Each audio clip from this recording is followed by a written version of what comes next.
ब्रह्मा विष्णु महेश निकुंज में गए। निकुंज I think आप जानते होंगे, जो एकदम प्राइवेट भगवान श्री राधा श्याम सुंदर का स्थान है। तो दोनों गए। बाहर कौन खड़ी मिली? ललिता विशाखा पहरेदारी पर लठियां लेके यही रहती है। तो आए डायरेक्टली। ब्रह्मा जी ने बोला, ललिता ने पूछा तीनों से, क्यों आए हो यहाँ पे? बड़े टेढ़ी नजर करके, क्यों आए हो यहाँ पे? ब्रह्मा बोले कि हमें भगवान धरती पे पाप बढ़ रहा है, तो हमें भगवान की आवश्यकता है, भगवान को अवतार लेने के लिए बुलाने आए।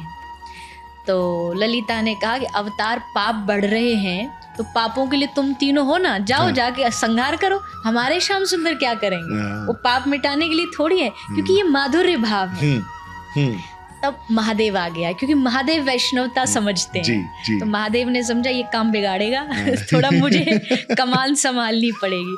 तो महादेव आए और महादेव ने आके ललिता को कहा, नहीं नहीं, हम पाप मिटाने नहीं, पर जो लीला या निकुंज में चल रही है, हम चाहते हैं वो लीला पृथ्वी पर भी हो, इसलिए हम उनके अवतार की प्रार्थना करने आए, आप जाके जरा निवेदन करो।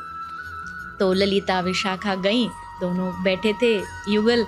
उनसे पूछा कि आपसे मिलने आए, तो उनको बुलाया गया। वो आए तो ठाकुर जी से प्रार्थना करी, आप अवतार लो। ठाकुर जी ने कहा, हम अकेले तो नहीं लेंगे, हमें आज्ञा चाहिए, ये जो हमारे बाएं में बैठी है ना, ये बोलेंगी तो हम अवतार लेंगे। श्री जी से कहा, तो श्री जी ने पहला ही प्रश्न किया, वहाँ वृंदावन होगा? ठाकुर जी ने कहा नहीं। वहाँ यमुना जी होगी? नहीं। वहाँ गिरिराज जी होंगे? नहीं। श्री जी बोली, मैं भी नहीं जाऊँ। यत्र गोवर्धनम नास्ति यत्र नो यमुना नदी यत्र वृंदावनम नास्ति न तत्र में मन सुख। मेरे मन को वहाँ सुख नहीं है जहाँ मेरा ब्रज नहीं, जहाँ मेरा वृंदावन नहीं, तो मैं तो नहीं जाने वाली। ठाकुर जी बोले, आप नहीं जाएंगी तो हम नहीं जाएंगे, हम नहीं जाएंगे तो उद्धार नहीं होगा। तो अब क्या करना पड़ेगा? पूरा ब्रज लेके चलना पड़ेगा।